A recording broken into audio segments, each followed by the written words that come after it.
आहे त्या उपलब्ध साधनांमध्ये आपल्याला रोज काही ना काहीतरी थोडीशी सेवा, थोडीसं चिंतन, या दृष्टिकोनातून अवधूत चिंतन श्री गुरुदेव दत्त श्रीपाद श्री वल्लभ श्रीमद नृसिंह सरस्वती स्वामी महाराज की जय. श्रीमद वासुदेवानंद सरस्वती स्वामी महाराज की जय. काषाय वस्त्रं करदण्डधारिणं कमण्डलुं पद्मकरेण शङ्खं चक्रं गदाभूषितभूषणाढ्यं श्रीपादराजं शरणं प्रपद्ये. औदुम्बरः कल्पवृक्षः कामधेनुश्च सङ्गमः चिन्तामणिगुरोः पादौ दुर्लभौ भुवनत्रये. कृते जनार्दनो देवस्त्रेतायां रघुनन्दनः द्वापारे रामकृष्णौ च कलौ श्रीपादवल्लभः. ज्ञानेशो भगवान् विष्णुः निवृत्तिर्भगवान् हरः सोपानो ब्रह्मदेवश्च मुक्ताख्यात् ब्रह्मचित्कला. अवधूत चिंतन श्री गुरुदेव दत्त श्रीपाद श्री वल्लभ श्रीमद नृसिंह सरस्वती स्वामी महाराज की जय. श्रीमद वासुदेवानंद सरस्वती स्वामी महाराज की जय. श्रीमद रंगावधूत स्वामी महाराज की जय. आर्य सनातन वैदिक हिंदू धर्म की जय. भारत माता की जय. जय जय रघुवीर समर्थ सद्गुरुनाथ महाराज की जय. मंडळी नमस्कार. श्रीपाद श्री वल्लभ या फेसबुक पेजवरती आत्ता उपस्थित असलेल्या सगळ्या दत्तभक्तांना, गुरुभक्तांना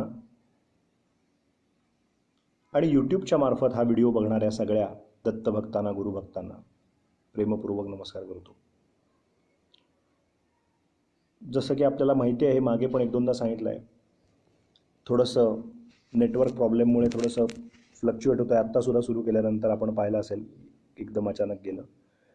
तरी पण शम दम तितिक्षा उपरती श्रद्धा आणि समाधान या साधन चतुष्टयावरती आपण चर्चा करतोय.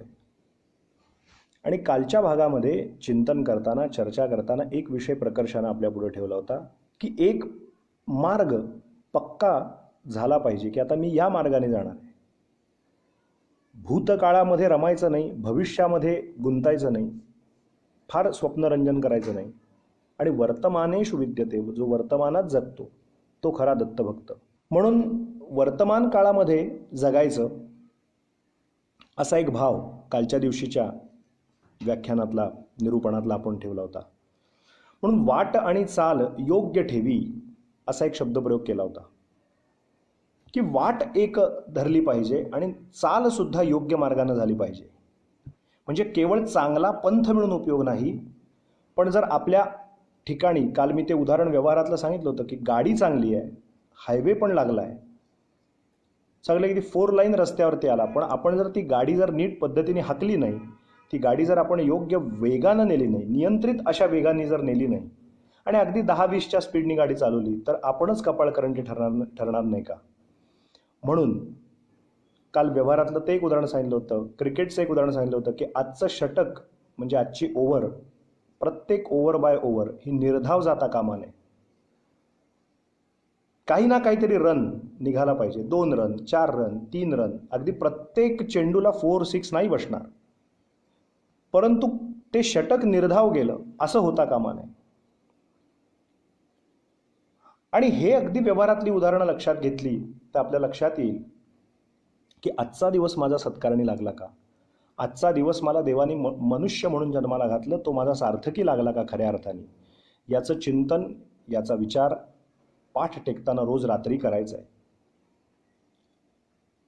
आपला जो जन्म झाला, आपण किती भाग्यवान आहोत की महाराष्ट्रातच आपला जन्म झाला.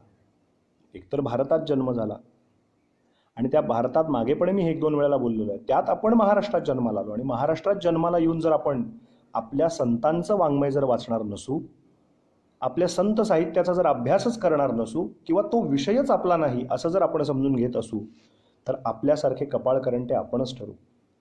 म्हणून लोक हो, या लॉकडाऊनमधून आपण एक कुठेतरी एक संकल्प, सात्विक संकल्प एक असा करावा की इथून पुढे जेव्हा आपलं आयुष्य रेग्युलर सुरू होईल,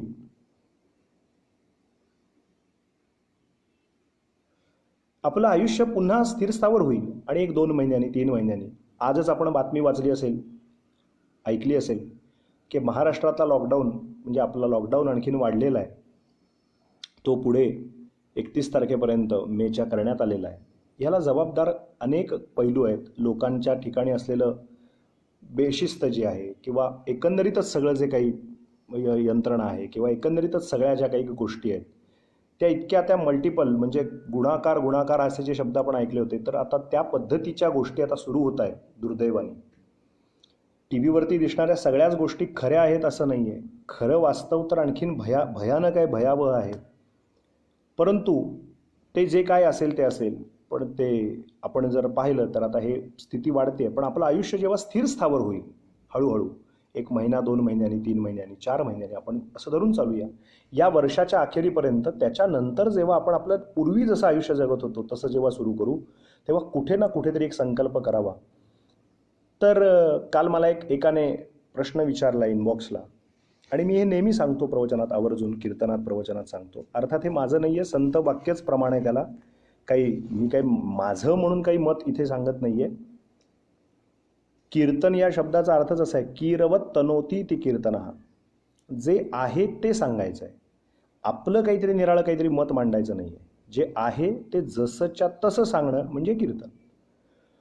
म्हणून देवांचं कीर्ती सांगायची आहे, देवांचा महिमा सांगायचा आहे. वेद उपनिषद शास्त्र पुराण यांना जे मान्य आहे ती प्रमाण आपल्यापुढे ठेवून तो मुद्दा आपल्या सगळ्यांच्या मनावरती बिंबवायचा आहे. त्याला कीर्तन प्रवचन निरूपण असं म्हणतात. आणि हे वगळता बाकीचे आवाजवी गप्पा मारणं, त्याला सध्या आता कीर्तन म्हटलं जातं. तर ते कीर्तन किंवा ते निरूपण किंवा ते प्रवचन नाही आहे. काहीतरी वेदवाङ्मयावरती, पुराणांवरती, संत वाङ्मयावरती चर्चा झाली पाहिजे, प्रमाण झालं पाहिजे, त्या प्रमाणांचा आधार असला पाहिजे. तर सांगायचा मुद्दा असा की या 2-4 महिन्यानंतर, अगदी या इयर एंडपर्यंत जरी सगळं जीवनमान पुन्हा स्थिरस्थावर झालं, सगळ्यांचं आपण पूर्वी जगायचो तसं आपलं आयुष्य सुरू झालं, तरी कुठेतरी संत वाक्याचं प्रमाण आहे. त्याला मी आपल्याला सांगत होतो की आपण ग्रंथ वाचा. तर एकाने विचारलं कसं, काय पद्धतीने, कुठल्या पद्धतीनं असावं. तर मी आपल्याला सांगतो त्याची क्रमवारी. ज्याला आयुष्यात परमार्थ नावाचा काही संकल्पना स्पष्ट करून घ्यायच्या असतील, काही जर कन्सेप्ट क्लिअर करून घ्यायच्या असतील, काही संकल्पना या स्पष्ट असल्या पाहिजेत. काल एक वाक्य बोलताना सांगितलं होतं, when the why is clear then how is easy. जेव्हा काय करायचं आहे आपल्याला हे स्पष्ट होतं, आणि काय करायचं आहे हे ठरवण्यात पुष्कळसा वेळ जातो. तर आता Wien the why is clear, का मी हे करणार आहे, का मी उपासना करायची आहे, का मी नाम घ्यायचं आहे, का मी आराधना करायची आहे, का मी ईश्वर प्रणिधान करायचं आहे, मी का गुरुचरित्र वाचायचं आहे, मी का सत्संगती करायची आहे, या काची उत्तर आधी पहिले शांत चित्ताने शोधायचे. ती केल्याच्या नंतर मग काय मला आता करायचं आहे. एकदा हे ठरलं की अमुक अमुक पदार्थ करायचा आहे, आता काय करायचं याच्यावरती बरंच डिस्कशन चालू होतं. आता काय करायचं हे ठरलं ना, आता कामाला लागलं पाहिजे, प्रत्यक्ष कृतीला लागलं पाहिजे. कृती जर नसेल, उक्तीला कृतीची जर जोड नसेल, तर ते शुष्क बडबडणं राहील, कोरडं बडबडणं राहील फक्त. त्याने काहीही अर्थ नाही. केवळ कितीही भागवत पुराणं ऐकली, कितीही सांगणाऱ्यांनी सांगितली, ऐकणाऱ्यांनी ऐकली, शेकडोनं सांगितली, शेकडोनं ऐकली, शेकडो कीर्तनं केली, शेकडो कीर्तनं ऐकली, तरी कृतीत जोपर्यंत ते उतरत नाही, उक्तीचं कृतीत परिवर्तन होत नाही, तोपर्यंत कधीही आपण योग्य पथावर असूनही गती पकडू शकणार नाही. म्हणून क्रमवारी जर सांगायची झाली तर पहिलं जर काही करायचं असेल आयुष्यात वाचन या स्वरूपात, तर क्रमवारीने जर वाचायचं ठरलंच तर पहिलं दासबोध ग्रंथ वाचावा. पहिली सुरुवात ही दासबोध ग्रंथाने करावी. दासबोधातल्या 20च्या 20 सगळ्या जे समास आहेत, 20 दशक दासबोध, त्या 20 दशक दासबोधातनं जे 200 शब्द, एक फोल्डर, त्या एका फोल्डरमध्ये 10 सब्जेक्ट म्हणजे 10 विषय, असे 20 फोल्डर आहेत आजच्या भाषेत बोलायचं तर. एक फोल्डर क्लिक केला की 10 सब्जेक्ट येत आहेत, 20 फोल्डर क्लिक केले की 200 शब्द आहेत, 200 विषय येत आहेत. 200 विषय वेगवेगळे राष्ट्रसंत समर्थ रामदास स्वामींनी आपल्याला समजावून सांगितलेले आहेत. शहाणं कोणाला म्हणायचं, मूर्ख कोणाला म्हणायचं, पढत मूर्ख कोणाला म्हणायचं, नवविधा भक्ती म्हणजे काय, वेगवेगळ्या आशंका उत्पन्न केल्या, ज्या तुमच्या माझ्या रोजच्या जीवनात आपल्या उपासनेला धरून शंका असतात, त्या सगळ्या त्या दासबोधात व्यक्त केलेल्या आहेत. शिष्य शिष्य रूपानं ते प्रश्न विचारतायत आणि रामदास स्वामी त्याचं उत्तर देत आहेत. दासाने केलेला बोध म्हणून दासबोध, किंवा दासाला केलेला बोध म्हणून दासबोध असं म्हणूया. म्हणून मी काल बोलताना एक वाक्य म्हणालो होतो की साधकापासून सिद्धापर्यंत सगळ्यांना ठिकाण्यावर आणणारा एकमेव ग्रंथ म्हणजे दासबोध आहे. अगदी पहिल्या अध्यायाच्या पहिल्या दशकाच्या पहिल्या समासापासून शेवटच्या समासापर्यंत एवढा मोठा महासिद्ध होऊन सुद्धा त्यांना जेव्हा प्रश्न विचारला तेव्हा ते सांगतात की सकळ करणे जगदीशाचे आणि कवित्व काय मानुषाचे, ऐशा अप्रमाण बोलण्याचे काय घ्यावे श्रीराम. सगळं जर देव करतो तर मी काहीतरी हे केलं एवढं मोठं, माझी स्तुती करू नका. तुम्हाला जर असं वाटेल की हे मी काहीतरी केलंय तर सकल करणे जगदीशाचे आणि कवित्वची काय मानुषाचे, हे काय माझे काम, ऐशा अप्रमाण बोलण्याचे काय घ्यावे. हे अप्रमाण असलेलं बोलणं आहे, याला काही प्रमाण नाही आहे. हे देवाने करता रघुनाथ म्हणावे, रघुनाथाने माझ्याकडनं हे करून घेतलंय, रामरायाने माझ्याकडनं ही सेवा करवून घेतली. म्हणजे सिद्धाला पण हा एक प्रकारचा टोला आहे. जे मी म्हणत घेतात त्यांच्या ठिकाणी एवढासा सुद्धा अहंकार निर्माण होऊ नये म्हणून शेवटच्या दशकामध्ये शरणागती देऊन सगळं श्रेय पुन्हा रामरायाच्या चरणी अर्पण करतात. म्हणून ज्याला आपला उपासनेचा मार्ग चांगला व्हावा असं वाटतं त्याने पहिल्यांदा कन्सेप्ट क्लिअर होण्यासाठी पहिलं जर काही वाचायचं असेल तर श्रीमद ग्रंथराज दासबोधाचं वाचन अगदी श्रद्धेनं करावं, निष्ठा ठेवून करावं. त्यातला एक एक समास पडताळून बघावा, प्रत्येक समासात शांत चित्ताने डोकं घालावं, मन तिथे एकत्रित ठेवावं आणि मग प्रत्येकाचं जे जे इतकं इतकं इतकं बारीकात बारीक वर्णन केलंय. अहो तुम्हाला मला माहीत नाहीत रोग, एवढे रोग किती होतात, त्या कुठल्या शरीराच्या कुठल्या अवयवाला कुठला रोग होतो हे किती बारकाईनं समर्थाने निरीक्षण केलंय त्याच्यामध्ये. डोळ्याला होणारे रोग किती, कानाला होणारे रोग किती, नाकाला होणारे रोग किती, खांद्याला होणारे रोग किती, पायात होणारे रोग किती, त्वचेवर होणारे रोग किती, पोटाच्या आत होणारे रोग किती, किती किती किती किती अभ्यास असेल, किती निरीक्षण असेल, किती कृपांकित जीवन आहे. हे सांगायचा उद्देश आपल्या लक्षात आला का की नवविधा भक्तीवरती वर्णन हे घ्या, हे नवविधा भक्ती आहे. वैराग्य म्हणजे काय बघा, हे वैराग्य आहे. मुमुक्षू म्हणजे हे लक्षण आहे. साधक म्हणजे असा असायला पाहिजे. सिद्ध म्हणजे हा असा असला पाहिजे. सगळे 200 सब्जेक्ट आपल्या पुढे ठेवले आणि इतक्या छान पद्धतीने समजावून सांगितलं हो आपल्याला, पण आपण तिकडे लक्ष घातलं पाहिजे. म्हणून पहिले ज्याला आध्यात्मिक उन्नती आपली व्हावी, आपल्या सगळ्या संकल्पना स्पष्ट व्हाव्यात, आपल्या ज्या अडीअडचणी आहेत, ज्या काही बौद्धिक स्तरावर भावनिक स्तरावरती अध्यात्म मार्गातल्या असतील त्या अडीअडचणी दूर व्हाव्यात असं वाटत असेल तर पहिल्यांदा ग्रंथराज दासबोधाचं पारायण आवर्जून करावं. एक अध्याय किंवा एक समास का होईना रोज वाचण्याचा प्रामाणिक प्रांजळ प्रयत्न करावा. आजकाल बाजारामध्ये दासबोधाच्या एका समासाच्या पुढे प्रत्येक ओवीच्या पुढे त्याचा अर्थ पण मराठीत लिहिलेला आहे. सार्थ दासबोध पण मिळतो. सार्थ दासबोध तुम्ही घेऊ शकता. प्रत्येक ओवीचा अर्थ, आम्हाला त्या अर्थ नाही समजत, अर्थासकट दासबोध घ्या. एकीकडे ओवी वाचा, एकीकडे अर्थ वाचा, समजून तर घेता येईल. लॉकडाऊन नंतर हे सगळं करता येणं शक्य आहे. लॉकडाऊनमध्ये सुद्धा आत्ता करता येणं शक्य आहे. लॉकडाऊन झाल्यानंतर सुद्धा श्रद्धेने दासबोध वाचणं शक्य आहे. पहिलं काय वाचायचं आहे तर दासबोध वाचायचं आहे. दुसरं काय वाचायचं आहे तर दासबोधानंतर आपण महाराष्ट्रात जन्माला आलो, भाग्यवान आहोत आपण, म्हणून दुसरं जर काय वाचायचं असेल तर जगद्गुरू तुकाराम महाराजांचं तुकाराम तुकाराम वाचे वदता कापे यम असा अधिकार ज्या संतश्रेष्ठ संतांचे मुकुटमणी असलेले, मुकुटमणी संतांचा शिव शिव तुकया वधू नये वाणी, नेले जड वैकुंठी विठ्ठल विठ्ठल म्हणून या वाणी. कितीतरी वर्णन करता येतील. तुकाराम तुकाराम वाचे वदता कापे यम. नुसतं तुकाराम तुकाराम म्हटलं तरी यम कापतो म्हणाले. आम्ही वैकुंठीचे वासी आलो याची कारणासी, बोलिले जे ऋषी साच व्हावे वर्तावया म्हणणारे तुकाराम महाराज. म्हणून दासबोध आणि तुकाराम गाथा ही दोन अशी शस्त्र आहेत. कशाची शस्त्र आहेत?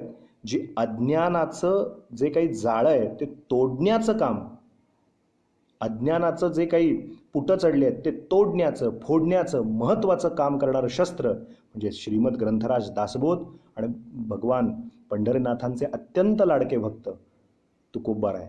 त्या तुकाराम महाराजांची गाथा म्हणून आधी शांत चित्ताने 200 विषय वाचून घ्यावेत.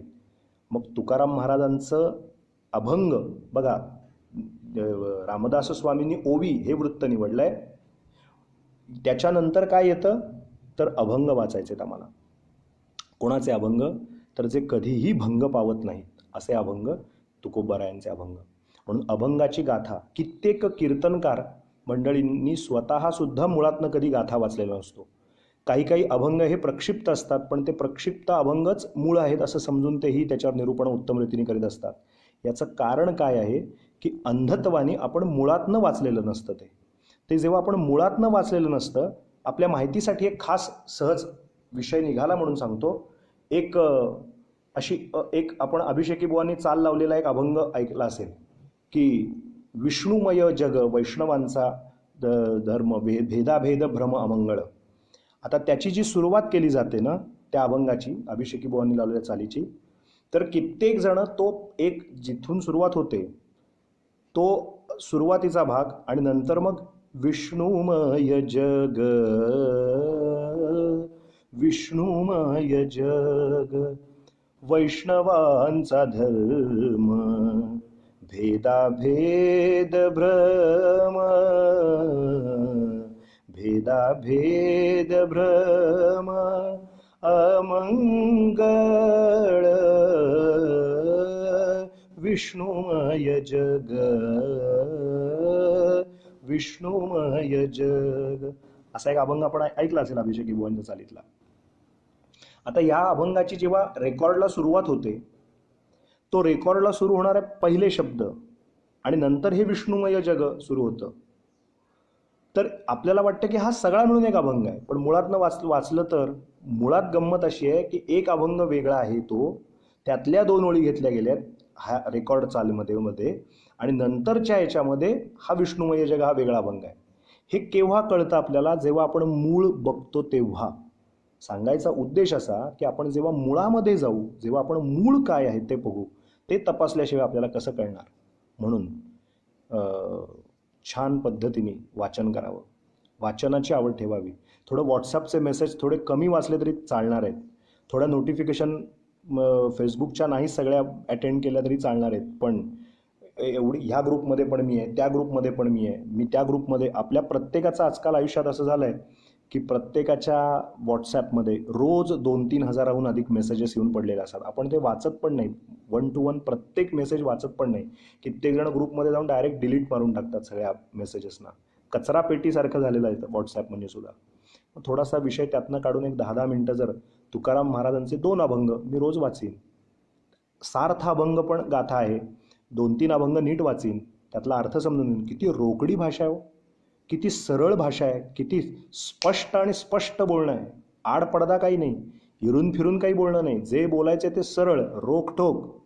ऐसे कैसे झाले भोंदू कर्म करोनी म्हणती साधू, अंगा लावोनिया राख डोळे झाकूनी करीती पाप, ऐसे कैसे झाले भोंदू.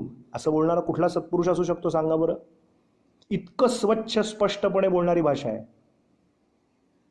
म्हणून रामदास स्वामी आणि तुकाराम महाराजांनी आपल्याला केवळ असा छान छान वा वा उत्तम असा परमार्थ करायला नाही शिकवला. त्यांच्या 2 संतांचं वैशिष्ट्य आहे की प्रतिकार करायला शिकवलं आहे. मूर्खासारखा परमार्थ करू नका, त्यांची जाणीव आपल्याकडे आहे, समजून घ्या, त्याविषयी तळमळ ठेवा, जाणून घ्या, जाणून घेऊन मग परमार्थ करा, असा आग्रह असलेले हे 2 महात्मे आहेत तुकाराम महाराज आणि रामदास स्वामी.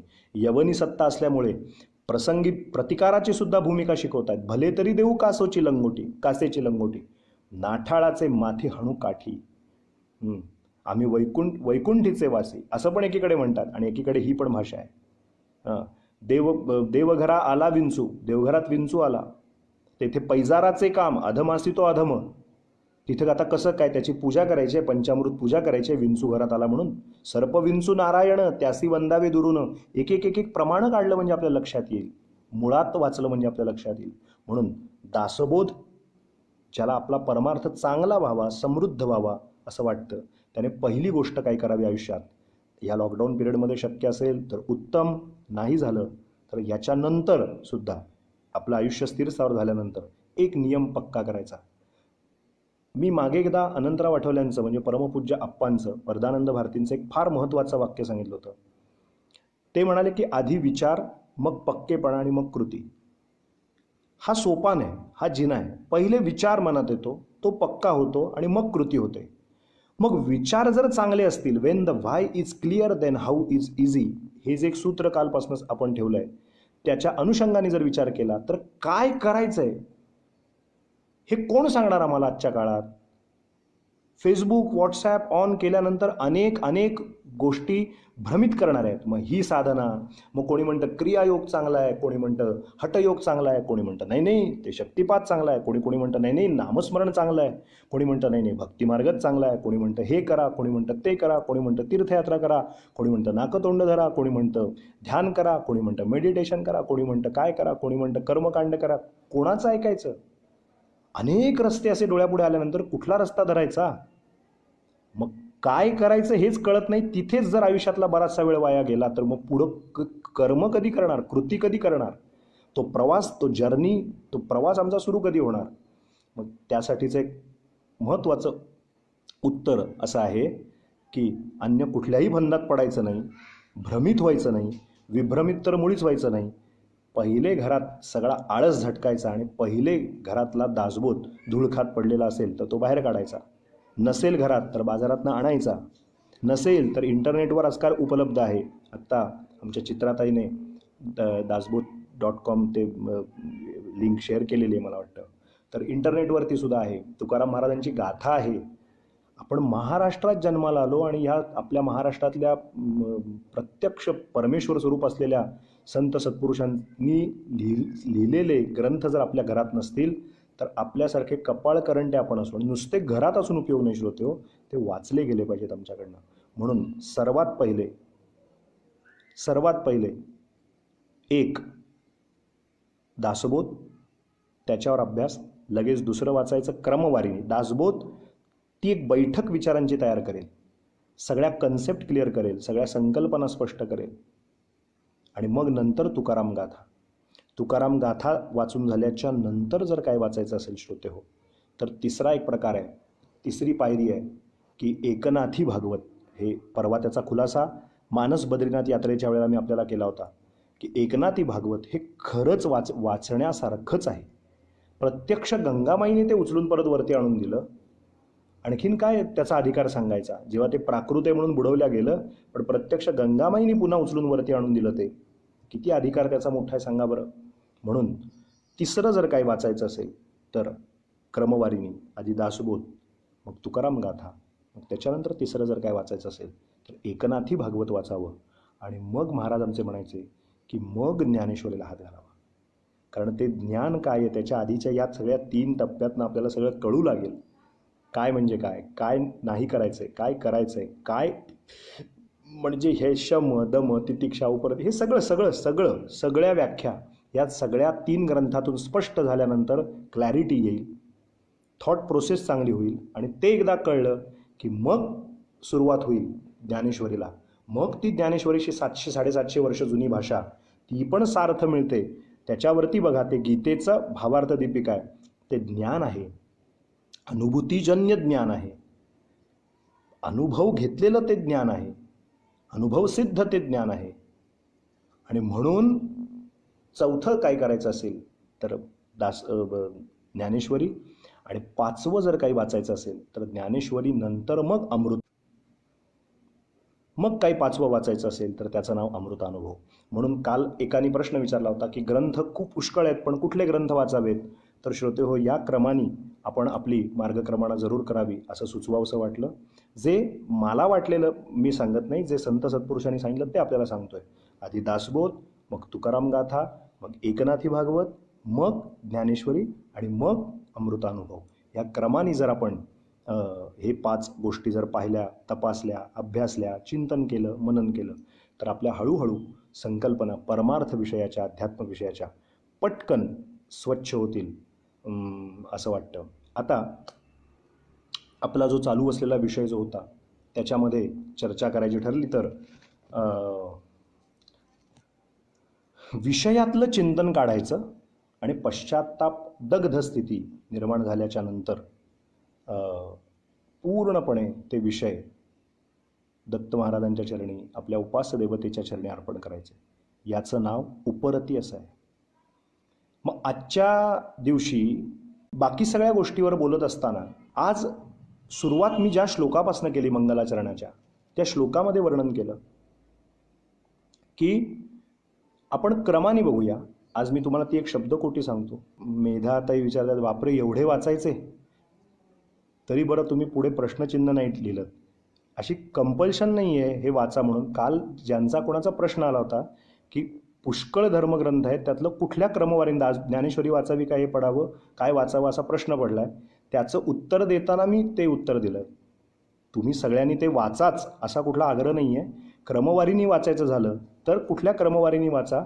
ती क्रमवारी, ते 5 पायऱ्या संत सत्पुरुषांनी जे लिहिलं आहे ती क्रमवारी मी फक्त सांगायचं काम केलं त्याचा. आणि एक लक्षात ठेवूया की आपलं जे शास्त्र आहे, म्हणजे ज्याला आपण शास्त्र म्हणतो, शास्त्र या शब्दाची व्याख्या काय आहे? गीतेमध्ये भगवंताच्या तोंडचं वाक्य, तस्मात् शास्त्रम प्रमाणन्ते कार्याकार्य व्यवस्थितौ. कार्य काय आणि अकार्य काय याची व्यवस्था लावण्यासाठी शास्त्र आहे. तस्मात् शास्त्रम प्रमाणन्ते.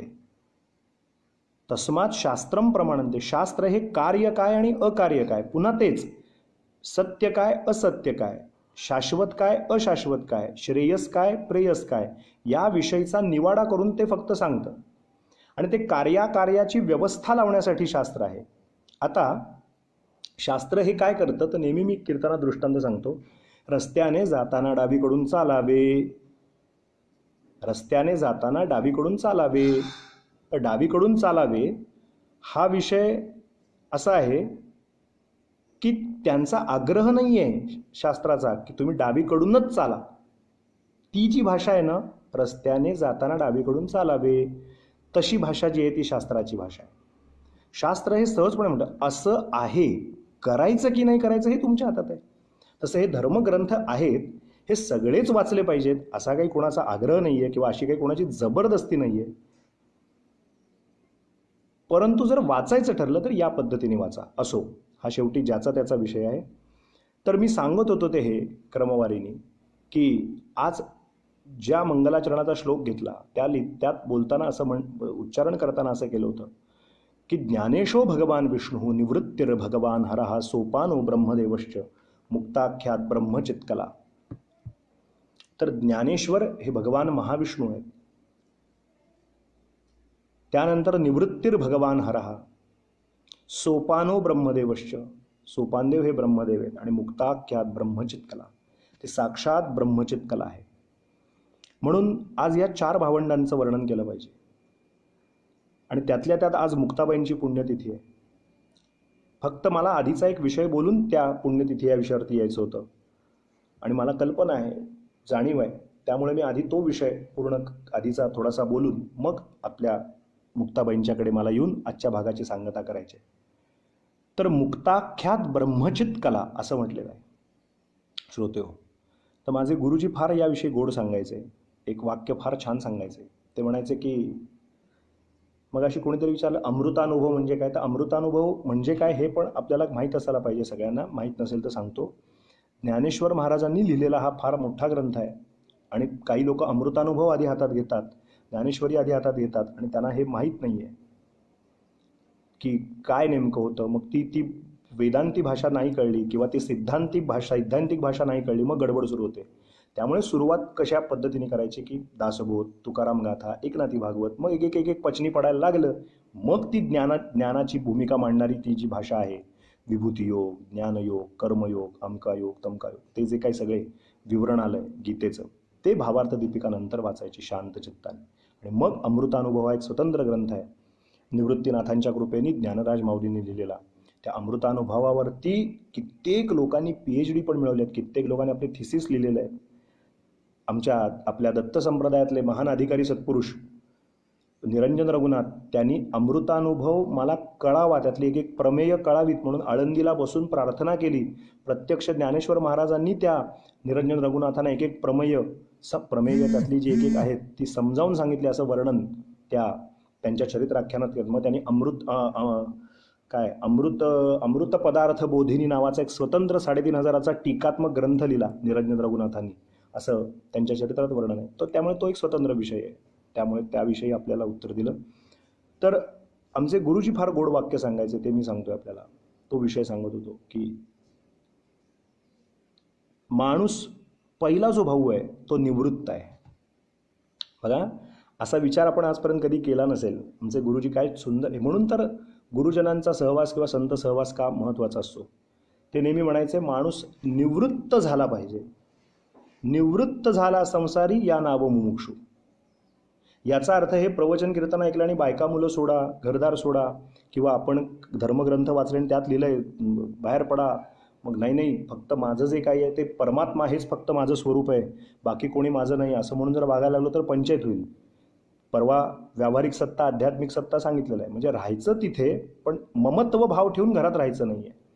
हे नश्वर आहे, हे जाणार आहे, हे खोट्या खोट्या जगातलं हे खोटं खोटं आहे, जगन मिथ्या आहे या स्वरूपातलं ते आहे, हे समजून वागायचं आहे. आणि म्हणून विषय हा की माणूस निवृत्त झाला पाहिजे. आणि निवृत्त झाला संसारी या नाव मुमुक्षू. निवृत्त झाला माणूस की निवृत्तीनंतरच त्याला ज्ञान मिळतं. म्हणून निवृत्तीनाथांनंतर जर कुठला भाऊ जन्माला आला, कुठलं मूल जन्माला आलं, तर ते ज्ञान आहे. म्हणून विठ्ठल आणि रुक्मिणी पंतांच्या पोटी जन्मा, माझे गुरुजी सांगायचे, फार गोड सांगायचे, पहिले निवृत्त झाला पाहिजे, निवृत्तीनंतर ज्ञान. आणि ज्ञान एकदा माणसाला झालं, when the why is clear then how is easy, हे जे वाक्य सांगतो, ज्ञान झालं की मला काय गाठायचं आहे, काय करायचं आहे, ते ज्ञान झाल्यानंतर त्याला सोपान म्हणजे जिना मिळतो. सोपान या शब्दाचा अर्थ जिना, परमार्थ मार्गाचा जिना. एक एक पायरी दर पायरी त्याला कळायला लागतं की आता काय करायचं माझ्या आयुष्यात मला. बघा, आधी माणूस निवृत्त व्हावा लागतो. तो आसक्त आहे प्रपंचात किंवा आपल्या पंचविषयात, आपला जो विषय तोच चालला आहे. म्हणून मी आजच्या दिवसाचं दिनविशेष एकत्रित करून गुंफून आजच्या दिवशी आपल्यापुढे ठेवतोय, जी माझ्या गुरु महाराजांनी केलेली सुंदर कोटी आहे. निवृत्त झाल्यानंतर ज्ञान, ज्ञानानंतर भक्तीचा सोपान कळतो. सोपान म्हणजे जिना. आणि तो सोपान एकदा आपण नीट चढून वरती गेलो की मग जी मिळते तिचं नाव मुक्ताबाई. मुक्ताबाई म्हणजे साक्षात मुक्ती. कसं तिथल्या तिथेच आहे, पण किती अशा पद्धतीने आपण कधी विचार केला असेल का? निवृत्तीनंतर ज्ञान, ज्ञानानंतर सोपान, सोपान नंतर मुक्ताबाई. म्हणून निवृत्ती, ज्ञानदेव, सोपान, मुक्ताबाई, एकनाथ. मग ती मुक्ती मिळाल्यानंतर मुक्ती प्राप्त झाली, पण मुक्तीनंतर, त्या मुक्तीनंतर एकनाथ, सर्वम विष्णुमयम जगत, हीच स्थिती निर्माण होते. निवृत्ती, ज्ञानदेव, सोपान, मुक्ताबाई, एकनाथ. मग शिल्लक काय राहतं? नामदेव. फक्त एक देवाचं नाव घेत राहायचं आणि देवाचं नाव घेत राहायचं, नामदेव. आणि मग तुकाराम. मग त्याला विचारायचं, तू का राम? मी पण राम, अहम ब्रह्मास्मी. निवृत्ती, ज्ञानदेव, सोपान, मुक्ताबाई, मग एकनाथ, नामदेव, तुकाराम. असा तो मजेचा आणि बहारीचा भाग आहे. म्हणून निवृत्त झाला की मग ज्ञान, ज्ञानानंतर सोपान आणि सोपानानंतर मुक्ताबाई. तर या ज्या मुक्ताबाई आहेत, 1279ला त्यांचा जन्म झाला, इसवी सन 1279ला. फार कमी वय आहे. ह्या सगळ्या भावंडांचं चरित्र एकमेकांच्या बरोबर चालणार आहे, लक्षात घ्या. आणि या सगळ्या भावंडांचं चरित्र एका ह्याच्यात चालणार आहे. एक सेकंड, अजून वेळ आहे. 7:30ला बोलवलं तुम्हाला, अजून 7 वाजायचे.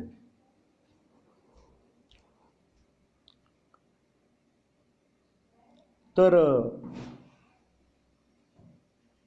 सगळ्यांचं चरित्र एकमेकाच्या बरोबर आहे. आपल्याला कल्पना असेल की 12वीची परीक्षेच्या वेळेला जेव्हा सगळेजण एकत्र जमले होते, तेव्हा मी एक अनुभव पाहिला. जी 12वीच्या वर्गातली पोरं होती त्यांना पटकन मास्तरांनी विचारलं, 2 संत कवयित्री सांगा. कोणालाही सांगता आलं नाही. 2 हास्य कवी सांगा मराठीतले, नाही सांगता आले. 2 संत कवयित्री कोण आहेत ते सांगा, नाही सांगता आलं. ही परिस्थिती आत्ता 12वीच्या वर्गातल्या पोरांची. 4 वर्षापूर्वी जेव्हा पाहिलं, जवळनं ऐकलं, तेव्हा संत कवयित्री कोण म्हटल्यानंतर नाही सांगता येते. बहिणाबाईचं नाव नाही सांगता येते, नाही नाव घेता येते मुक्ताबाईचं. तर सांगायची महत्त्वाची गोष्ट अशी आहे की या संत कवयित्री आहेत, या संत आहेत, या स्वतः यांनी फार काही काव्य लिहिलेलं नाही आहे. 40-45च अभंग किंवा फार तर काही गोष्टी इन्क्लूड केल्या तर एक 100च्या एक 50-100 अभंग लिहिलेले आहेत. पण ते इतके गहन आणि गंभीर गूढ अशा पद्धतीचे ते अभंग आहेत. मुक्ताबाईंचं वैशिष्ट्य काय मी तुम्हाला सांगतो आजच्या दिवशी महत्त्वाचं, की ही जी मुक्ताबाई आहे ही साक्षात काय सांगू मी आपल्याला की ही आदिशक्ती आहे. म्हणजे ही त्रिदेवांची माता असल्यासारखी आहे. ब्रह्मा विष्णू महेशांची ही जननी असल्यासारखी आहे. त्या जननी स्वरूप आदिशक्ती स्वरूप ही मुक्ताबाई आहे. लक्षात घ्या. मुक्ताख्यात ब्रह्मचित कला असं वर्णन केलं आहे. ज्ञानेशो भगवान विष्णू निवृत्तीर भगवान हरहा सोपानो ब्रह्मदेवश्च आणि मुक्ताख्यात ब्रह्मचित कला. ती ब्रह्मचित कला आहे. आदिशक्ती आहे. अनादि निर्गुण निर्गुण प्रगटली भवानी म्हणतो तसं ती ब्रह्मचित कला अशा स्वरूपाची ती आहे या भावंडांच्यात सर्वात लहान, पण तिचा अधिकार खूप मोठा आहे. ती आदिशक्ती आहे म्हणून तिला नुसतं मुक्ताई नाही म्हणायचं. मुक्ताबाई महाराज असं पण काही ठिकाणी म्हटलं जातं किंवा मुक्ताई महाराज असं पण तिला म्हटलं जातं. त्यामुळे कधीही महाराज हा शब्द वापरला जातो. मुक्ताबाई महाराज असं म्हटलं जातं. जसं त्या साताऱ्याला वाईला कृष्णाबाई महाराज की जय असं म्हटलं जातं, तसं मुक्ताबाई महाराज की जय. ती मुक्ताबाई आहे. ती साधे एवढी चिमुरडी आपल्याला वाटते, पण ती वयानं लहान असली तरी ते प्रकरण खूप मोठं आहे. तिचा अधिकार खूप मोठा आहे.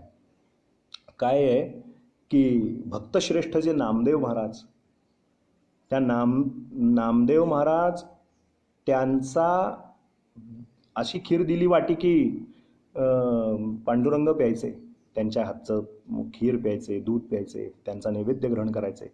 इतका अधिकार ज्या नामदेवांचा. ते सगळे संत जमले होते, आपल्याला गोष्ट माहिती आहे. आणि गोरोबा काकानं सांगितलं, चला गोरोबा काका थापटणं आणा आणि सगळ्या संतांची परीक्षा घ्या म्हणाले. आज परीक्षा होऊनच जाऊ दे, कुठलं मडकं कच्चं आहे आणि कुठलं मडकं पक्कं आहे आपल्याला माहिती आहे. गोरोबा काका म्हणजे मिलिटरी ऑर्डरसारखे. थापटणं आणलं आणि प्रत्येकाच्या डोक्यात मारायचं. सगळे संत ओळीने बसले. नुकताच ज्ञानदेवांचा आणि या सगळ्या भावंडांचा आणि नामदेवांचा परिचय झाला होता. सगळे बसले होते, हातात विणा घेतली होती. सगळ्यात ते थापटणं जोरात डोक्यात मारलं. कोणी ऊ केलं नाही, कोणी चू केलं नाही, कोणी काही केलं नाही, कोणी हल्लं नाही. आणि शांत चित्ताने सगळं श्रवण ते सहन केलं. आणि जेव्हा नामदेवांची बारी आली तेव्हा नामदेवांच्या डोक्यात जेव्हा ते थापटणं मारलं तेव्हा आई ग अरे असं असं ते केलं. म्हणजे देहबुद्धी दाखवली. तेव्हा पटकन टाळ्या वाजवल्या त्या मुक्ताईनं आणि ती म्हणते की नामदेव कच्चा, नामदेव कच्चा, नामदेव कच्चा. तो कच्चा नामदेव, कच्चा नामदेव, कच्चा हे शब्द ऐकल्यानंतर अहंकार जागृत झाला नामदेवांसारख्या सत्पुरुषांचा की एवढा मोठा मला देव माझं, मी खीर दिली की देव घेतात, मी नैवेद्य दाखवलेलं देव खातात आणि ही एवढीशी चिमुरडी मुक्ताबाई मला कच्चं म्हणते. बघा, आपण केस झाड की पत्ती होत. आपण तर काहीच करत नाही तर आपल्याला किती अहंकार आहे. ते तर एवढ्या परमपदाला पोचले होते की ते म्हणतील तसं पांडुरंग. ते कीर्तन करायला लागले की पांडुरंग नाचायचे हो नामदेवरायांच्या कीर्तनात. नाही का त्यांना अहंकार होणार, पण त्यांचा तो अहंकार दुखवायचं काम केलं. त्यांची ती दुखरी नस पकडायचं काम बरोबर कृपांकित असलेल्या मुक्ताबाईने केलं. का? याचं कारण निवृत्तीनाथांकडनं तिला अनुग्रह झालेला आहे. निवृत्तीनाथ हे तिचे जसे ज्ञानदेवांचे गुरु आहेत तसे मुक्ताबाईंचे पण गुरु आहेत. असं म्हणतात की मुक्ताबाईंचे गुरु गोरक्षनाथ पण आहेत. त्याची पण मी तुम्हाला गोष्ट पुढे सांगणार आहे थोडक्यात. या निवृत्तीनाथांच्या कृपेनं परिपूर्ण असा स्वानुभव, निरंतर एक अखंड भक्तीचा वाहणारा झरा, ज्ञानाचा वाहणारा झरा म्हणजे मुक्ताबाई आहे. पटकन ती दुखरी नस पकडली. नामदेव कच्चा, नामदेव कच्चा. नामदेव महाराज म्हणाले, तुला काही कळतं का? परमार्थातला प तरी कळतो का तुला? ते म्हणाले, मला सगळं माहिती आहे. आणि त्या प्रसंगाला मुक्ताबाईंनी काय बोध केला हे बघा, संतांचा निर्मळपणा काय असतो ना, आपल्यामध्ये आणि संतांच्यामध्ये फरक असतो. संत जे आपल्या आयुष्यात घडलं ना ते निर्मळपणे मोकळेपणे सांगून मोकळे होतात. आपण लपवाछपवी करतो. हे माझ्या आयुष्यात घडलं असं निर्मळ अंतःकरणाने पुढे नामदेवांनी आपल्या गाथेत लिहिलं. ते काय म्हणाली त्यावेळेला मुक्ताबाई? ते म्हणाली, अखंड जयांना देवाचा शेजार, कारे अहंकार नाही गेला. मान अपमान वाढविसी हेवा, दिवस असता दिवा हाती घेसी. दिवसा दिवा हातात घेता परब्रह्म सांगे, नित्य तुझा खेळ. आंधळ्याचे डोळे कावा झाले. वरती म्हणते, कल्पतरू तळवटी इच्छिती ती गोष्टी, जे पाहिजे ते मिळतं कल्पतरूच्या पाशी. आणि अद्यापी नरोटी राहिली का? अजून करवंटीच हातात घेऊन बसला का तुम्ही? असं मुक्ताबाई मला म्हणाली. असं नामदेव लिहितायत. शब्द ऐका. घरी कामधेनू ताक मागू जाय, ऐसा द्वाड आहे जगा माझी. घरात कामधेनू असताना बाहेर ताक मागायला जाता. आणि शेवटी लिहिलंय, म्हणे मुक्ताबाई, जाईना दर्शना आधी अभिमाना दूर करा. तुम्हाला अजून अहंकारानं युक्त आहात. ते दर्शन तुम्हाला अजून झालं नाही. तुम्हाला सगळं विश्व पांडुरंगात बघायची सवय आहे, पण सगळ्या विश्वात दडलेला पांडुरंग बघायची दृष्टी अजून तुम्हाला मिळाली नाहीत. म्हणून तुम्ही कच्चे आहात. देहाभिमान तुम्हाला अजून आहे, देहबुद्धी तुम्हाला आहे. म्हणून ते अगं बाई, अरे रे, अहो असं ओरडलात, लागलं म्हणून. कारण हे शरीराला लागलं, असं शरीराला मी म्हणताय म्हणून ओरडलात. तीच तर परीक्षा झाली. मग मी खरंच कच्चा आहे का हे विचारायला नामदेवराय गेले. आणि तेव्हा पांडुरंग सांगितलं, खरं सांगू की खोटं सांगू? म्हणाले, खरं खरं सांगा. सांगितलं, ती म्हणते ते बरोबर आहे, तू कच्चा आहेस. मी तुझ्या आयुष्यात आहे, पण सद्गुरू तुझ्या आयुष्यात नाही. आणि मग पुढे काय घडलं ती हिस्ट्री, तो सगळा इतिहास आपल्याला माहिती आहे. मग विसोबा खेचर गुरूंचं नाव कळलं. मग जाताना ज्या कुत्र्याला हडतूड केलं होतं, मग विसोबा खेचरांनी इकडून पाय ठेव, तिकडे पाय ठेव. आणि मग जेव्हा ते विसोबा खेचरांकडनं ज्ञान झालं, तेव्हा परत जाताना पारावर खाताना तुपाची लोटी घेऊन मागे धावले की अरे पांडुरंगा, ती पोळी कोरडी लागेल रे, थोडंसं हे तूप घालून घे. ही दृष्टी ज्ञानाची बदलली, म्हणजे सद्गुरू आल्यानंतर. म्हणून नामदेवांसारख्या अधिकारी सत्पुरुषांचा अहंकार, अभिमान दूर करायला सांगणारा, तो दूर करा, त्याशिवाय पांडुरंगाचं दर्शन होणार नाही, हे सांगण्याचा अधिकार जिचा असेल, ती सर्वसामान्य असेल का? आपल्याला माहिती असेल, त्र्यंबकेश्वरची यात्रा करून हे सगळे पुण्यस्तंभ, आळंदीकडे सगळी 4 भावंड निघाली. आणि पुण्यस्तंभ असं त्या गावाचं मूळ नाव. त्या पुण्यस्तंभ गावावरनं पुढं त्याचं अपभ्रंशित नाव, नगर जिल्ह्यामधलं गाव आहे पुणतांबा. पुण्यस्तंभवरनं पुणतांबा असं त्या गावाचं नाव झालं पुढे. त्या पुणतांब्याला गोदातटी महान तपस्वी चांगदेव महाराज राहत होते. आपल्याला सगळ्यांना गोष्ट माहिती आहे. ते प्रेत उठवायचे, त्यांच्याकडे ती सिद्धी होती. आणि भावंड चालली होती, म्हणजे हे लिंबाचं आणि हे सगळं असा पालापाचोळा घालून हे दुर्गंधी येते थोडी थोडी, पण हे असं का ठेवलं आहे? कोणी 7 दिवस ठेवलं होतं, कोणी 5 दिवस प्रेत ठेवली होती, कोणी 3 दिवसाचे, कोणी 15 दिवसाचे. अहो म्हणाले, हे बरोबर नाही आहे. तर म्हणाले, नाही नाही, ते महाराज गुहेतनं बाहेर आले की ते सगळ्यांना उठवतात. हो, ज्ञानेश्वर महाराजांनी कृपेनं फक्त मुक्ताबाईकडे पाहिलं, मुक्ताबाईंनी संजीवनी मंत्रांनी सगळ्यांना उठवलं. आणि मग नंतर तो अधिकार कळला. आपल्याला माहिती आहे की ह्याला प्रिय म्हणू, मोठ्या भावनेनं लिहू का धाकट्या भावनेनं लिहू, काय भावनेनं लिहू, हे लिहिताच आलं नाही चांगदेवांना. आणि ते जेव्हा आपल्याला माहिती आहे वाघावरती बसून आले, तेव्हा मग ती भिंत चालून दाखवली. भिंतीवर 4ही भावंड उडून निघालेलं पाहिलं. आपल्याला लक्षात आलं असेल, त्यातलं मर्म लक्षात घेऊया चमत्कारापेक्षा. जेव्हा त्यांनी सांगितलं की वाघावर बसणे यात काही वैशिष्ट्य नाही आहे, निर्जीव भिंत, त्या भिंतीवर बसून 4 भावंड उडून दाखवलं, मग कळलं हे कोणतरी वेगळं आहे. मग तो कोरा कागद पाठवला. आणि तेव्हा मुक्ताबाईंनी निर्भत्सना केली आहे चांगदेवांची. चांगदेव, कोरा रे कोरा, तू कोरा तो कोराच राहिलास, तुला काय लिहावा मायना तेच कळेना. मग त्या प्रसंगाला ज्ञानदेव महाराजांचं आणि त्या चांगदेवांचं जे काही संभाषण झालं, चांगदेव 65 नावाचा ग्रंथ, तो सगळा 65चा भाव मुक्ताबाईनं शिकवला. आणि मुक्ताबाईचे स्वनामधन्य शिष्य जर कोण झाले तर हे चांगदेव महाराज झाले. आणि या चांगदेव महाराजांच्या कडनं ते कार्य झालं पुढे. एक लक्षात ठेवूया की मुक्ताबाईच्या बद्दल एकनाथ महाराज काय म्हणतात माहिती आहे का? मुक्ताबाईबद्दल एकनाथ महाराज म्हणतात, मुक्तपणे मुक्त, श्रेष्ठपणे श्रेष्ठ. मुक्तपणे मुक्त, श्रेष्ठपणे श्रेष्ठ, सर्वत्री वरिष्ठ आदिशक्ती. सर्वत्रांच्यात वरिष्ठ जर कोण असेल तर ती आदिशक्ती. मुक्ताबाई चतुर्विधा, काय सुंदर शब्द आहेत. मुक्ताबाई, मुक्ताबाई चतुर्विधा, जो जप करी सदा. मुक्ताबाई चतुर्विधा, जो जप करी सदा, तो जाईल मोक्षपदा, सायुज्य संपदा पावेल. केवळ मुक्ताबाई, मुक्ताबाई, मुक्ताबाई, मुक्ताबाई, मुक्ताबाई हा 4 अक्षरी मंत्र जो म्हणेल तो सायुज्य पदाला जाऊन पोचेल, एवढा अधिकार मुक्ताबाईंचा एकनाथ महाराज वर्णन करतात. सज्जन हो, त्या मुक्ताबाई प्रवास करत करत करत, ताटीचे अभंग परवा तर मी सांगितलं, योगी पावन मनाचा, साहे अपराध जनाचा. आपल्या भावाची निराश स्थिती पाहिल्यानंतर, ज्ञानदेवांसारख्यांचा सात्विक संताप पाहिल्यानंतर ताटी उघडा ज्ञानेश्वरा म्हणणारी तीच मुक्ताबाई. मुक्ताबाईचं खूप पद्धतीने वर्णन करता येईल, खूप वेगवेगळ्या गोष्टी आपल्याला सांगता येतील. मुक्ताबाई म्हणजे कोण आहे माहिती आहे का? तर मुक्ताबाईच्या स्वरूपामध्ये आपल्याला सांगायचं झालं तर मातेचं वात्सल्य, कारुण्याचा परमोत्कर्ष. माझ्या मित्राने काय सुंदर शब्दप्रयोग केले, ते रोहनने काय सुंदर शब्द लिहिलाय. मातेचं वात्सल्य, कारुण्याचा परमोत्कर्ष, भगिनीचा अवखळपणा. ती भगिनी आहेत त्या 4 भावंडांची. भगिनीचा एक अवखळपणा, बहिणीचा जो एक अवखळपणा, भगिनीचा अवखळपणा. श्री गुरु कृपेने शांभव समाधीचं वैभव तिच्याकडे आहे. अखंड स्वरूप स्थितीचा अपूर्व आविष्कार म्हणजे मुक्ताबाई आहे. आणि स्वानुभूत ज्ञानाचा निरंतर वाहणारा झरा म्हणजे मुक्ताबाई आहे. आणि परमार्थ प्रांतातला लोकविलक्षण असा तिचा अधिकार आहे. एक वेगळी फकीरी, एक वेगळी अवधूत मस्ती तिच्याकडे आहे, उन्मनीय स्थितीत जगणारी मुक्ताबाई आहे. आणि म्हणून संत तिला आदिशक्ती मुक्ताबाई असं म्हणतात. हे लक्षात घेऊया आपण. आता या मुक्ताबाईंनी काय काय काय घडलं तर आधी ज्ञानेश्वर महाराजांनी समाधी घेतली.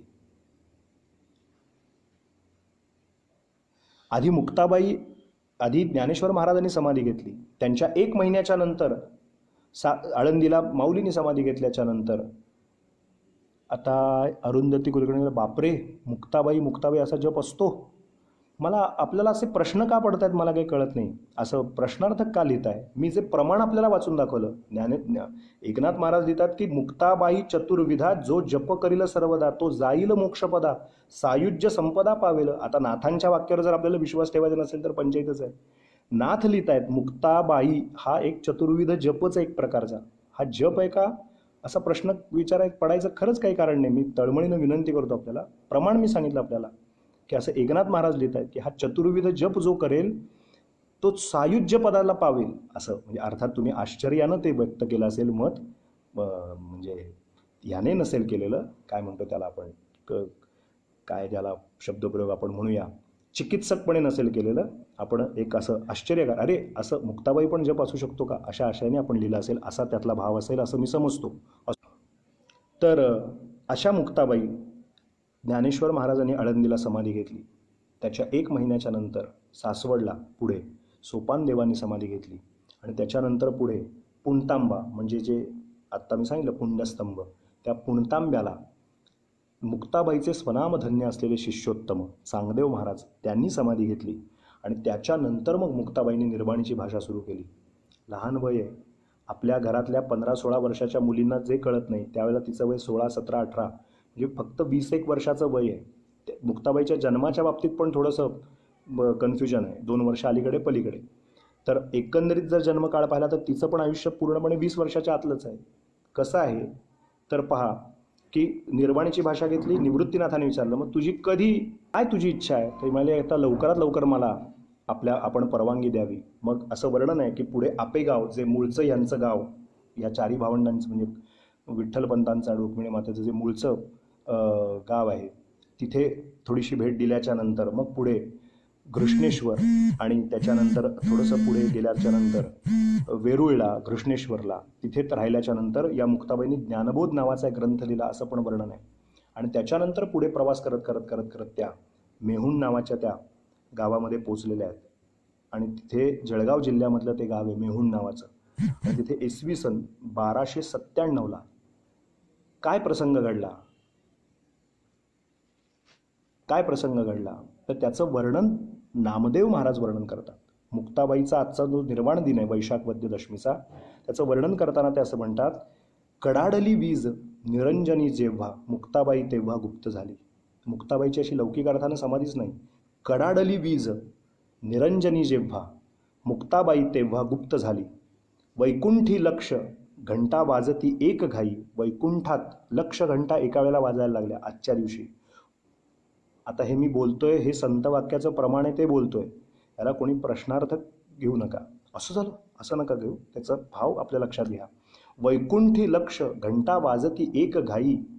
झाली मुक्ताबाई स्वरूपाकार. ती स्वरूपाकार झाल्या. एक प्रहर झाला प्रकाश त्रिभुवनी. दुपारची माध्यान्ह वेळ आहे. एक प्रहर झाला प्रकाश त्रिभुवनी. जेव्हा निरंजनी गुप्त झाली, निरंजन स्वरूपात गुप्त झाली. गेले निवारुनी आकाश आभूट. नामा म्हणे कोठे मुक्ताबाई. ती अशी दिसेनाशीच झाली. ती आत अवकाश स्वरूपात बिजली, वीज चमकली आणि ती गुप्त रूपानं गुप्तच झाली. आदिशक्ती आहे ती.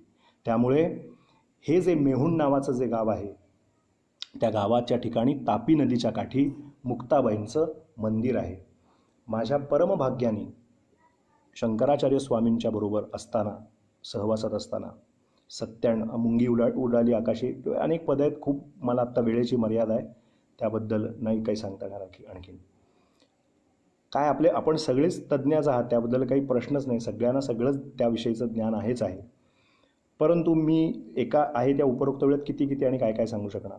तर ते एक प्रसिद्ध अभंगच आहे. मुंगी उडाली आकाशी, खरंच आहे, गूढ अभंग आहे. त्याच्यावरती स्वतंत्र निरूपण आहे वेगवेगळ्या संत सत्पुरुषांचं केलेलं.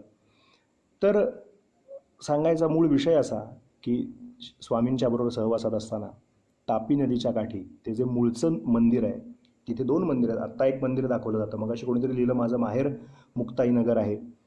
तर जे मूळचं मंदिर आहे, जे पाण्याखाली आता गेलं, ते मंदिर बघायला आम्हाला, लहान होतो मी, मला ते दर्शन पहिल्यांदा झालं मुक्ताबाईचं. त्या दर्शन झालं म्हणजे त्या मंदिरातलं दर्शन घेता आलं. त्यानंतर धरणक्षेत्र आल्यानंतर ते पाण्याखाली गेल्याच्या नंतर एक नवीन मंदिर एका बाजूला पुन्हा झालं. आणि एदलाबाद म्हणून त्याची ओळख होती पूर्वी, त्याला आता मुक्ताईनगर. आणि कुठल्या कार्यक्रमाला गेलो होतो ते पण मला आठवतं आहे आज. 1998 किंवा 99ची गोष्ट असेल. तापीपुत्र बरोबर आलं लक्षात. तापीपुत्र नावाच्या आपले जे नाथाभाऊ खडसे आहेत, एकनाथराव खडसे, त्या नाथाभाऊंच्या एकंदरीत जीवनचरित्राचं पुस्तकाचं प्रकाशन आमच्या स्वामींच्या हस्ते होणार होतं. त्याच्या पुस्तकाचं नाव पण मला आत्ता बोलता बोलता आठवलं, तापीपुत्र असं त्या पुस्तकाचं प्रकाशन होतं. तेव्हा जळगावला त्यांच्या घरीच मुक्काम होता, नाथाभाऊंच्या घरी. आणि तेव्हा मग मुक्ताईनगरचं तो खूप मोठं आंदोलन झालं की एदलाबाद म्हणायचं नाही. या मेहुण गावामध्ये मुक्ताबाई स्वरूपाकार झाल्या, वीज स्वरूपात आत तदाकार झाल्या. इथेच त्यांचं स्थान आहे. तर या स्थानाला मुक्ताईनगर असंच म्हटलं गेलं पाहिजे. आणि मग म्हणून मुक्ताबाईंचं त्या गावाला मुक्ताईनगर असं म्हटलं जातं. आणि म्हणून ते मुक्ताईनगर आहे. आणखीन एक पुढची मजेची गोष्ट सांगतो. त्या मुक्ताईनगरच्या थोड्याशा पुढं गेल्यानंतर एक हरताळा नावाचं गाव लागतं. तिथे जवळजवळ एक 4-5 खेपा आमच्या 1998 ते 2005च्या दरम्यान झाल्या.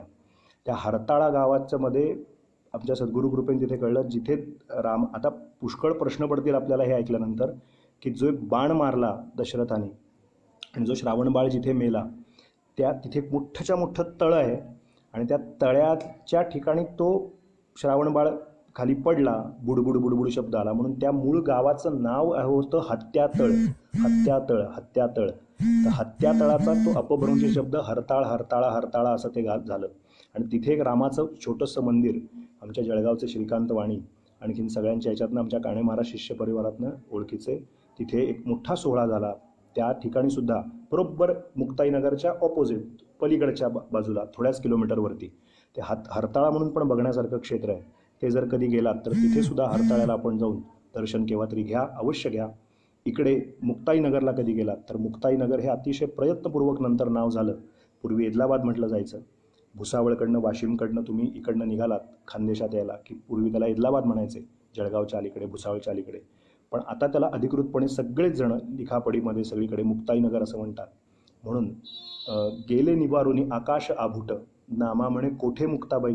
ती मुक्ताबाई आता कुठे आहे? तर तो जो दिवस होता तो वैशाख वद्य दशमीचा, म्हणजे आज तिथीने मुक्ताबाईंचा पुण्यतिथीचा दिवस. त्यामुळे निवृत्तीर भगवान हराहा सोपानो ब्रह्मदेवश्य मुक्ताख्यात ब्रह्मचित्कला.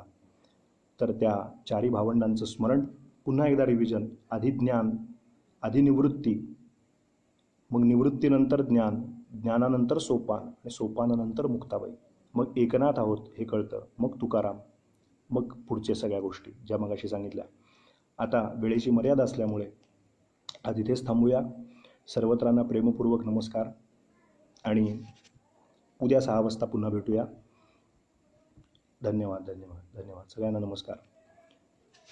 सर्वेत्र सुखिनः सन्तु सर्वे सन्तु निरामयाः सर्वे भद्राणि पश्यन्तु मा कश्चित दुःखमाप्नुयात, अशी प्रार्थना करून उद्या स्वतंत्र जरा शांततेत उद्या परत बोलीन. आज थोडीशी गडबड आहे, थांबायला लागेल. श्रीपाद श्रीवल्लभत्वं सदैव श्रीदत्तास्मान् पाहि देवाधिदेव भावग्राह्य क्लेशहारिं सुकीर्ते घोरात् कष्टादुद्धरास्मान् नमस्ते. त्वन्नो माता त्वं पिता प्तोऽधिपस्त्वं त्राता योगक्षेमकृत् सद्गुरुस्त्वं त्वं सर्वस्वन्नो प्रभो विश्वमूर्ते घोरात् कष्टादुद्धरास्मान् नमस्ते. पापं तापं व्याधिमाधिं च दैन्यं भीतिं क्लेशं त्वं हराशुत्वदन्यं त्रातारन्नो वीक्ष ईशास्तजूर्ते घोरात् कष्टादुद्धरास्मान् नमस्ते. नान्यस्त्राता नापि दाता न भर्ता त्वत्तो देवत्वं शरण्योकहर्ता कुर्वात्रेयानुग्रहं पूर्णराते घोरात् कष्टादुद्धरास्मान् नमस्ते. धर्मे प्रीतिं सन्मतिं देवभक्तिं सत्संगाप्तिं देहि भुक्तिं च मुक्तिं भावात् शक्तिं च अखिलानन्दमूर्ते घोरात् कष्टादुद्धरास्मान् नमस्ते. श्लोकपञ्चकमे तद्यो लोकमङ्गलवर्धनं प्रपठेन्नियतो भक्त्या सश्री दत्त प्रियो भवेत अवधूत चिंतन श्री गुरुदेव दत्त दत्त दत्त. चांगला प्रश्न विचारला आहे की याचं वर्णन गोरक्षनाथांचं ते मी आपल्याला उद्या सांगतो. म्हणजे उपरती काय असते आणि या मुक्ताबाईचा संदर्भ गोरक्षनाथांचा उद्याच्या याच्यात नक्की ऐकूया. आज इथेच थांबूया. ते एक स्वतंत्र आख्यान आहे, ते उद्या मी आपल्याला ऐकवतो, अगदी नक्की ऐकवतो.